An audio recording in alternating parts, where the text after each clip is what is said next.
Good afternoon, class. The speech I will be refuting today is Manuel Estrada's claim on anti-vaxxers causing negative effects on the public. The three secondary claims that were used to support his main claim were: 1, anti-vaxxers are causing diseases that were once close to a surge; 2, anti-vaxxers are causing learning environments to suffer; and 3, anti-vaxxers are affecting the survival of future generations. My three counterclaims will include: 1, people may be susceptible to diseases and or viruses with or without vaccines; 2, an unvaccinated child poses no added risk to a vaccinated child in a school setting; and 3, people can live without vaccinations and everyone will be okay. So first, in Manuel's speech, he uses a quote that states, according to the CDC, in 2015, California had a measles outbreak. Among 110 California patients that were affected, 49 patients were unvaccinated. This quote continues to tell us that one of those 49 patients were, of those 49 patients, some were too young to make the decision to get vaccinated on their own, or that some were intentionally unvaccinated due to personal beliefs. What this quote fails to mention is the other 61 patients that were vaccinated yet still caught this disease. As we all know, measles is a highly contagious disease, and yes, if one decided to get the MMR vaccine, it would protect them from catching it, but as you can see, it's not like that all the time. People's bodies sometimes fail to make an immune response to vaccinations. It's not that the vaccine wasn't effective, it's just that people are susceptible to catching these kinds of diseases with or without vaccination. My second counterclaim is an unvaccinated child poses no added risk to a vaccinated child in a school setting. One of my opponent's claims stated that anti-vaxxers are causing learning environments to suffer due to not getting their children vaccinated. When at school, children have no control over their environment. They're going to be prone to germs no matter what.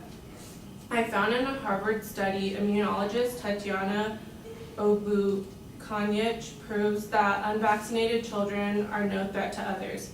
She states, people who have not received vaccines pose no higher threat to general public than those who have, implying that discrimination against non-immunized children in a public school setting may not be warranted.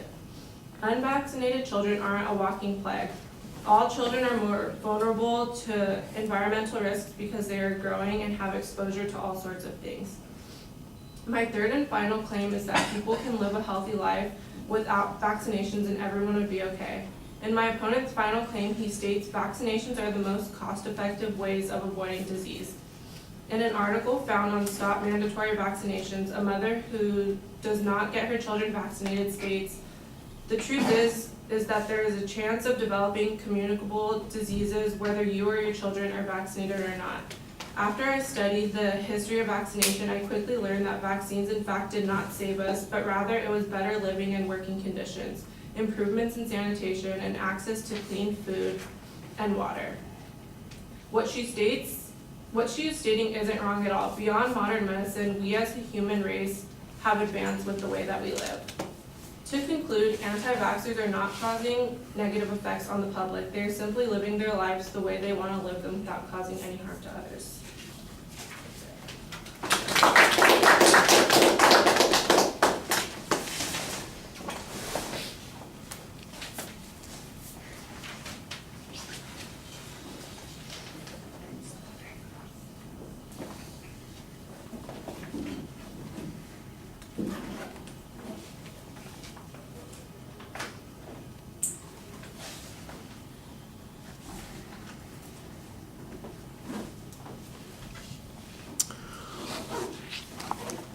All right, you preview what their claims are, then you preview what your claims about their claims are going to be, and then when you get to those points you're making the claims, probably a little bit more previewing than we need, so you can probably cut out that second one. Just remind us of what their points are, and then as you get to those arguments, make those arguments.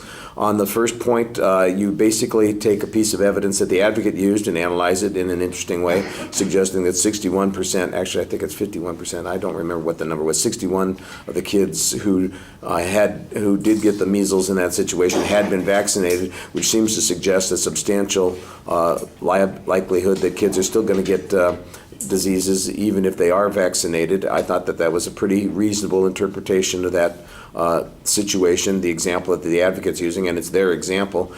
Without an explanation, I think there'd be problems accepting their conclusions with that example. On the second point,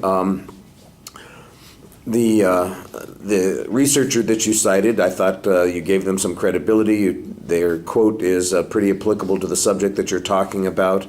There's not really any discussion of the evidence that the advocate used in their argument, so I don't really have a way to contrast it. This sounds like a rebuttal argument. It's a nicely documented piece of rebuttal information with the quote that you've got there. In context, I think we need a little bit more comparison to decide if it's worthwhile. And then on the third point, the source that you're citing is, some mom online offering her interpretation of medical history. I'm a little sketchy about that. The notion that, in essence, it seems to suggest that vaccinations have had no impact on the elimination of disease. I think that's very difficult to be convincing on. That there are advantages to some of the things that she's talking about. That's definitely true, that probably did have an impact on a variety of diseases, but not necessarily the diseases that you get vaccinated for. So it's, I think, a little bit underdeveloped there, but I thought you gave reasonable responses to the argument that were being presented. The strongest one was on the second point. The first one, you're kind of interpreting the evidence that the advocate presented. And the third one, I'm not sure that it's convincing, but you made an effort. Thank you. All right. I hope